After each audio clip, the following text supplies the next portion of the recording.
अस्सलाम वालेकुम दोस्तों, वेलकम टू माय चैनल कहानी जंक्शन। किसी जंगल में खरगोश की असामी निकली।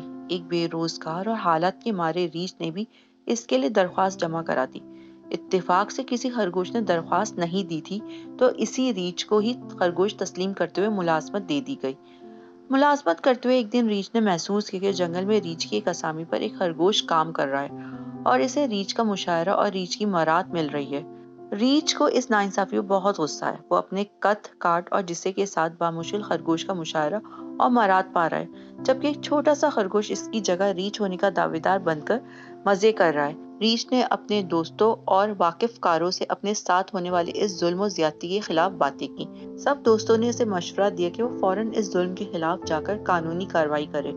रीछ ने इसी वक्त जंगल के डायरेक्टर के पास जाकर शिकायत की। डायरेक्टर के साहब को कुछ ना सूझी, कोई जवाब नहीं बन पड़े। इसने शिकायत वाली फाइल जंगल इंतजामिया को भिजवा दी। इंतजामिया ने अपनी जान छुड़वाने के लिए चंद सीनियर चीतों पर मुश्तमिल एक कमेटी बना दी। कमेटी ने खरगोश को नोटिस भिजवा दिया कि वो इस्लाहतन हाजिर होकर अपनी सफाई पेश करे और साबित करे कि वो एक रीछ है। दूसरे दिन खरगोश ने कमेटी के सामने पेश करके अपने सारे कागजात और डिग्रियां पेश करके साबित कर दिया वो दरअसल एक रीछ है। कमेटी ने रीछ से गलत दावा दायर करने पर पूछा क्या वो साबित कर सकता है कि वो खरगोश है।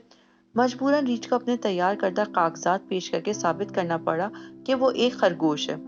कमेटी ने अपने फैसले में लिखा कि सच ये कि खरगोश ही रीछ है और रीछ ही दरअसल खरगोश है, इसलिए किसी भी रद्दो बदल के बगैर दोनों फरीकीन अपनी अपनी नौकरियों पर बहाल अपने अपने फराइज सर अंजाम देते रहेंगे। रीछ ने किसी किस्म के एतराज के बगैर फौरन ही कमेटी का फैसला तस्लीम कर लिया और वापसी की राह ली।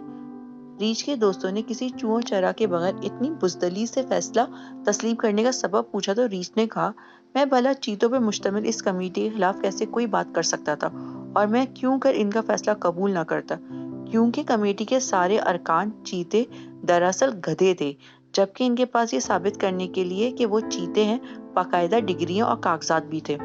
इस कहानी का पाकिस्तानी इदारों से कोई ताल्लुक नहीं है।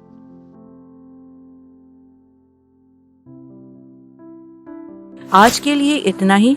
मिलते हैं अगली कहानी के साथ। अपने कीमती फीडबैक देने के लिए वीडियो को लाइक एंड सब्सक्राइब जरूर कीजिए और अगर आपके पास भी ऐसी ही कोई इंटरेस्टिंग स्टोरी है तो डिस्क्रिप्शन बॉक्स में दिए गए जीमेल एड्रेस पर हमारे साथ जरूर शेयर कीजिए।